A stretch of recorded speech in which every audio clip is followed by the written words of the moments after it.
व्यक्त अव्यक्त ज्ञ लक्षण प्रमेय सिद्ध्यर्थम प्रमाणानि लक्षितानि। प्रमाण का लक्षण क्यों किया, प्रश्न है क्या? प्रमाण का लक्षण क्यों किया, क्यों न किया प्रमाण का लक्षण? इनका उद्देश्य क्या था?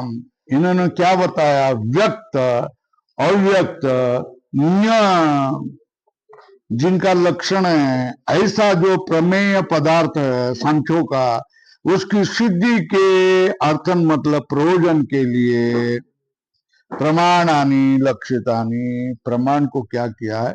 लक्षित किया गया है ना। किसके के?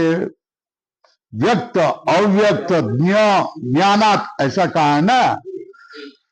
तो व्यक्त मतलब महत आदि है ना, महत आदि 23। अव्यक्त मतलब प्रकृति, ज्ञ मतलब पुरुष। लक्षण, ये जिसका लक्षण है, ऐसा जो प्रमेय है, ये प्रमेय के सिद्धि के लिए प्रमाणानि लक्षितानि, प्रमाण क्या किए हैं? लक्षित किए गए।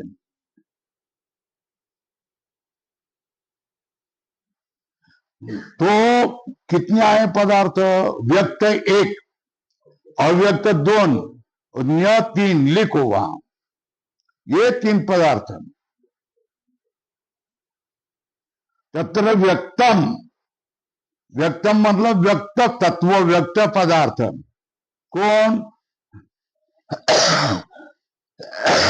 पृथ्वी, तेजो, वायु, आकाश।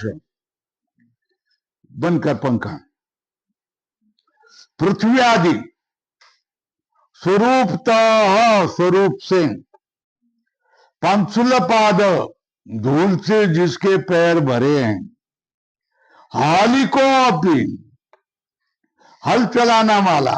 पंचुल पाद मतलब, पंचुल मतलब धूल, धूल में भरे हुए जिसके पैर है वो पंचुल पादों। हालिको अपनी, हालिक का अर्थ क्या हो गया? हल चलाने वाला। प्रत्यक्षता प्रतिपद्यते, वो प्रत्यक्ष से क्या करता है? प्रत्यक्ष से क्या करता है? उसको प्राप्त होता है। पृथ्वी, आप, तेजो, वायु, आकाश और पंचभौतिक पदार्थ, इनको क्या कहा जाता है? व्यक्त कहा जाएगा। अव्यक्त कितनी? 7 है ना। स्वरूपता पंथुलपादो हालिकोपी प्रत्यक्षतः प्रतिपद्यते, प्रत्यक्ष रूप से उसको जान जाता है। प्रतिपद्यते पूर्ववता च अनुमानेन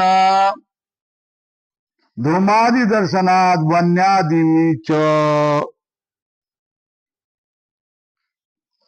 पूर्ववता, पूर्ववत अनुमान है, अनुमान का प्रकार है पूर्ववत, शेषवत, सामान्य तो दृष्टम।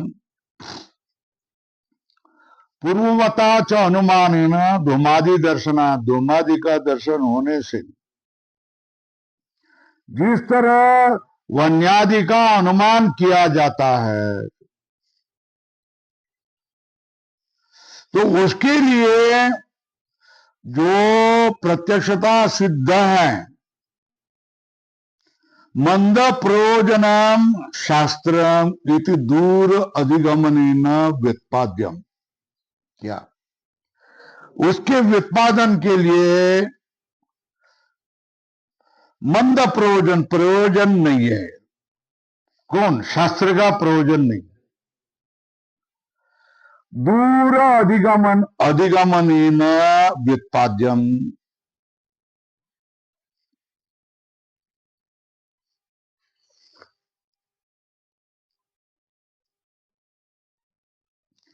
दुरवबोध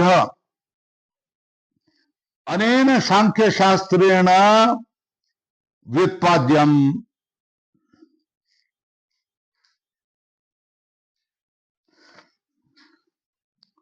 जो कठिन है उसको ही क्या करना चाहिए, अधिगम करके ज्ञान करके उसका व्युत्पादन करना चाहिए। तत्र यत् प्रमाणम यत्र सत्यम तत् उक्त लक्षणेभ्य प्रमाणेभ्य निष्कृष दर्शति। जो प्रमाण जिसमें समर्थ है, शक्त मतलब समर्थ है, योग्य है, तद उक्त लक्षणेभ्य प्रमाणेभ्यो निष्कृष दर्शति। जो ऊपर लिखे हुए क्या, दुष्टम अनुमान आप्तवचनम, उक्त लक्षणेभ्य प्रमाणेभ्यो निष्कृष दर्शयति, उसको क्या करते, निकाल करके दिखा रहे।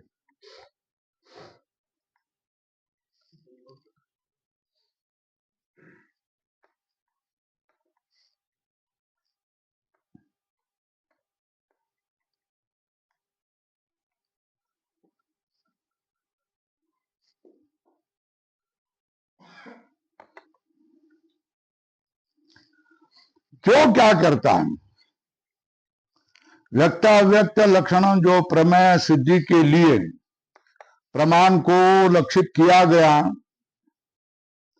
व्यक्त पृथ्वी अब तेजो वायु आकाश और उनसे बने हुए पदार्थ, उनको धूल से भरा हुआ ग्रामीण व्यक्ति, हल चलाने वाला भी प्रत्यक्ष प्रमाण से प्रतिपद्यते।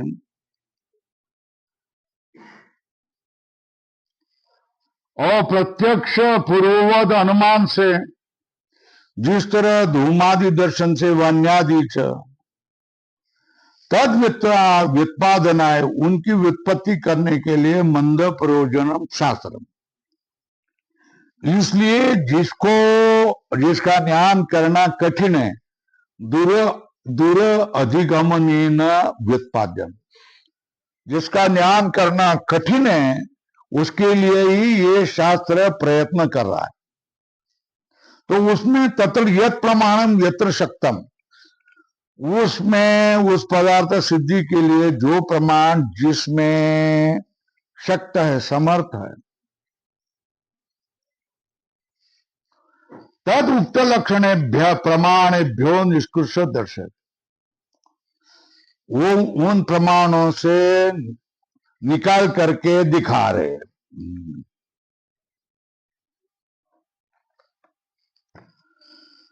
सामान्यतस्तु दुष्टात् अतीन्द्रियाणां प्रतीतिरनुमानात्,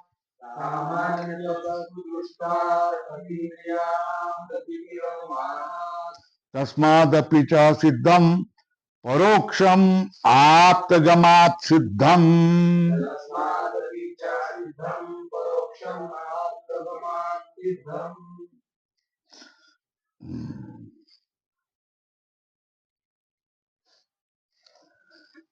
सामान्यतः दृष्टात् अनुमानात् अतीन्द्रियाणाम प्रतीति। कैसा बोलो, अनुमानानाम अतीन्द्रियाणाम प्रतीति। किससे? सामान्य तो दृष्ट अनुमान से इंद्रियों की प्रतीति होती है, अतीन्द्रियों की प्रतीति होती है।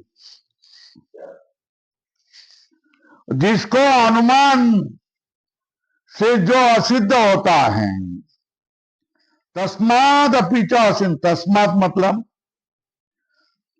मतलब सामान्य तो दृष्टात अनुमानात, असिद्धम जो परोक्ष होता है ना, वो आप्तगमात सिद्धम,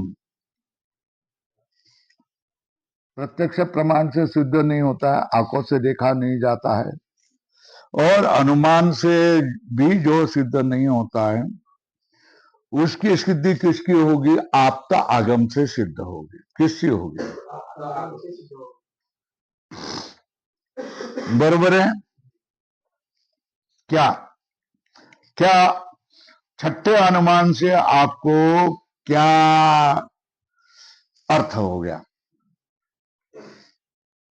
जो अतीन्द्रिय पदार्थ है, इंद्रियों से ग्रहण नहीं होता है, उसको किससे? सामान्य तो दृष्ट अनुमान से क्या करना है, जानना है। बरोबर है। और सामान्य तो दृष्ट अनुमान से जो पदार्थ सिद्ध नहीं होता है, ऐसे परोक्ष पदार्थ हैं, उसको किससे सिद्ध करना है? बस इतना ही। समझ में आया? जो अतीन्द्रिय पदार्थ हैं उसको क्या अन्वय अनुमान से क्या करना, अन्वय व्यतिरेकी लिंग से क्या करना, अनुमान से सिद्ध कर लेना चाहिए। और अनुमान से सिद्ध नहीं हो ऐसे जो परोक्ष पदार्थ है उसको क्या करना, आगम से सिद्ध होगा। बराबर है? पढ़े सामान्य तिथि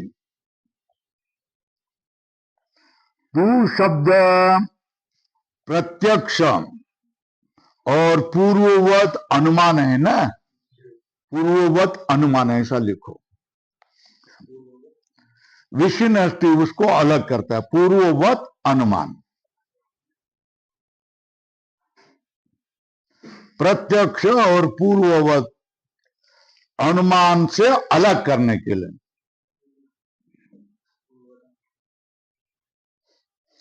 सामान्य तो दृष्टात अध्यवसायात अतीन्द्रियाणाम, अतीन्द्रिय कौन है? प्रधान, पुरुष इत्यादि की प्रतीति। सामान्य तो दृष्टात अध्यवसायात अतीन्द्रियाणाम प्रधान पुरुषादि नाम प्रतीति। अध्यवसाय का अर्थ क्या है? तितिक्षायापत्तिर, इसको क्या कहते? बुद्धि का अध्यवसाय। अध्यवसाय मतलब निश्चय लिखो। चैतन्य व्याप्त हो जाना, चैतन्य का प्रतिबिंब विषय में पड़ जाना है ना, उसको ही क्या कहते? बुद्धि है ना। तितिक्षायापत्ति।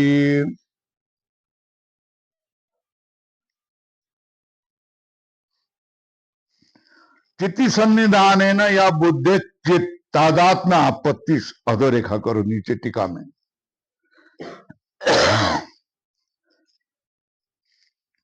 टीका की है ना, नीचे टीका में देखो। बुद्धि तो जड़ है, कथम ज्ञान रूप अध्यवसाय, ज्ञान रूप अध्यवसाय कैसा होगा? क्या कहा? क्या कहा? चित्ति जो बुद्धि का है, जड़ है ना, तो उसको ज्ञान रूप अध्यवसाय कैसा होगा? है ना। तो जवा कुसुम लाल होता है, फटिक सफेद पारदर्शक। जवा कुसुम रखे तो क्या होता है? फटिक भी लाल होता है। देखा है ना? है ना, देखा है ना। तो उसी तरह क्या होता है, चैतन्य जिसके सन्निधान में रहेगा उसका प्रकाश उसमें पड़ेगा ना। प्रकाश करने वाला कौन? सूर्य है ना। मगर आईने भी प्रकाश दिखा देता है ना, जल में भी प्रकाश दिखाई देता है कि नहीं, उसको प्रतिबिंब कहते हैं ना, है ना। तो चिति, चिति मतलब चैतन्य, ध्यान में रखो। छाया मतलब प्रतिबिंब, आपत्ति मतलब पढ़ना। चित सन्निधान या बुद्धेश चित्तादात्म आपत्ति तत्बलात् बुद्धि ज्ञान रूपो व्यापार। अधोरेख करा, बुद्धि का ज्ञान रूप व्यापार होता है। क्या?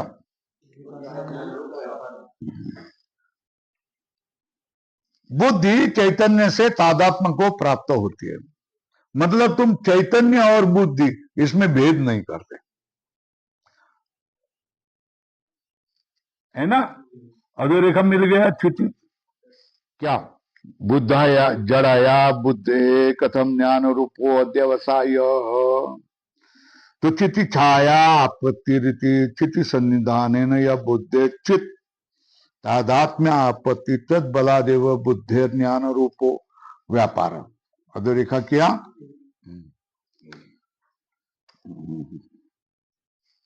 चिति छाया आपत्ति बुद्धि अध्यवसाय। अध्यवसाय किसको कहते हैं? अध्यवसायात सामान्य तो दृष्टात अध्यवसायात सामान्य दृष्ट अनुमान से निश्चय करके इंद्रियाणाम प्रधान पुरुषादीनाम प्रतीति। अध्यवसाय का अर्थ चिति छाया पत्ति बुद्धि का अध्यवसाय।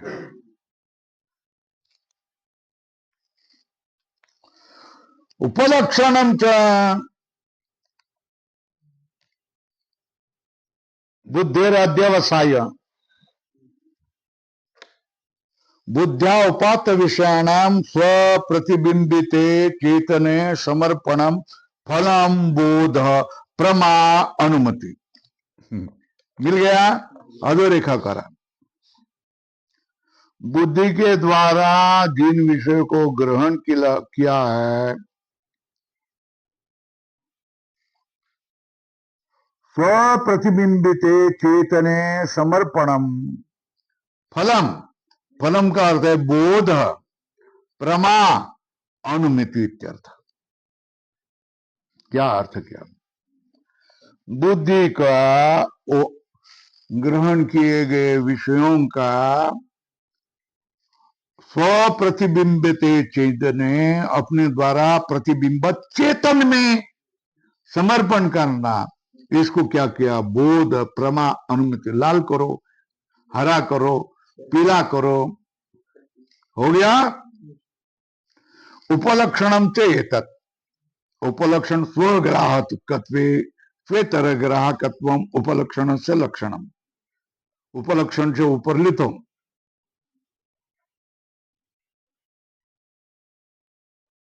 एतत् मतलब सामान्य तो दृष्टात इति कथनम। क्या एतत् का अर्थ क्या करेंगे?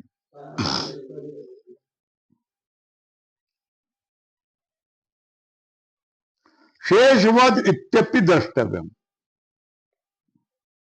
शेषवद मतलब अवितात, मतलब केवल व्यतिरेकी। इति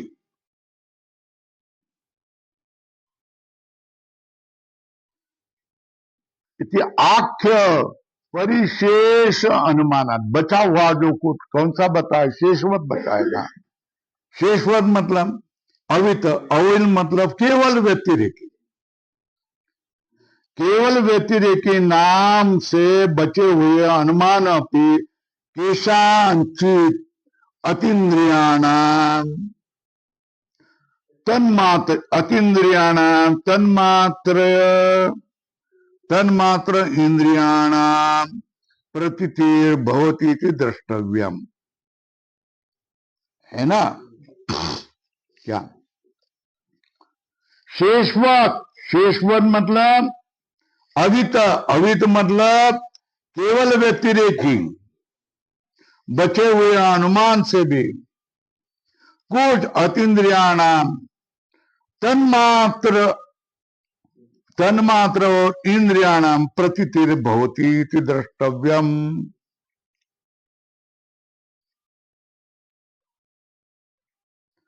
तो क्या सब इंद्रियों में सामान्य तो दृष्टम ये अनुमान ये प्रवृत्त होता है?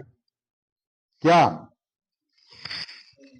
सर्वेषु अतीन्द्रियेषु सब इंद्रियों अतीन्द्रिय पदार्थ में सामान्य तो दृष्ट अनुमान ही प्रवृत्त होता है? क्या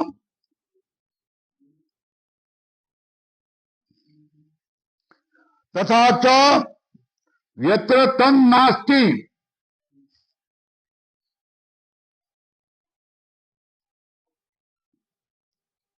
तथा तो यत्र तन्नास्ति सामान्य तो दृष्ट अनुमान नहीं। महादादि आरंभ क्रमे महदादि आरंभ का क्रम में स्वर्ग अपूर्व मतलब पुण्य देवता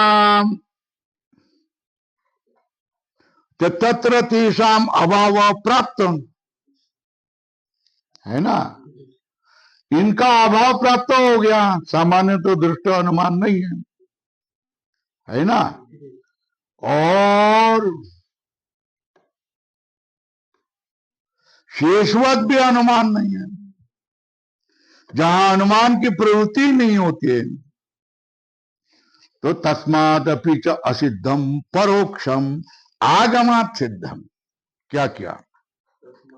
तस्माद अपि तस्माद तावता एव सिद्धे चकारेण शेषवत इत्यपि आगम और शेषवत अनुमान से सिद्ध हो जाए, है ना। क्या अर्थ किया? ये उपलक्षण है ना। सामान्य तो दृष्ट और शेषवत है ना। उपलक्षणम च एकत, ये उपलक्षण है। सामान्य तो दृष्टात अतीन्द्रियाणाम प्रतीतिर अनुमान। सामान्य तो दृष्ट अनुमान से भी, तो अनुमान का सामान्य तो दृष्ट किया ना, बोलते कि नहीं, शेषवत भी करो, है ना। ऊपर लिखो सामान्य तो दृष्ट और शेषवत, ये दो अनुमान से अतीन्द्रिय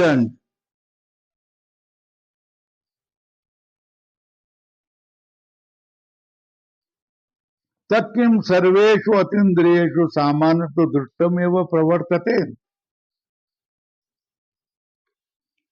तो उसमें जहां वो नहीं है, वो कौन है? महतत्वादि आरंभ का क्रम है, फिर स्वर्ग है दोन, अपूर्व तीन, पुण्य देवता है चार। वहां क्या हो गया? अनुमान का अभाव प्राप्त हो गया ना। इति अतः तस्मात् अपि च असिद्धम परोक्ष आगमात सिद्धम। उससे भी जो असिद्ध है, ऐसा परोक्ष आगम से सिद्ध होता है। तस्मादपि एतावत् सिद्धे चकारेण शेषवत इत्यपि समुचितम। सामान्यतः दृष्ट और शेषवत, इन दोनों अनुमान से जो असिद्ध है, ऐसा जो परोक्ष है, अतीन्द्रिय है, परोक्ष है, यह आगम से सिद्ध हो जाता है। हो गया।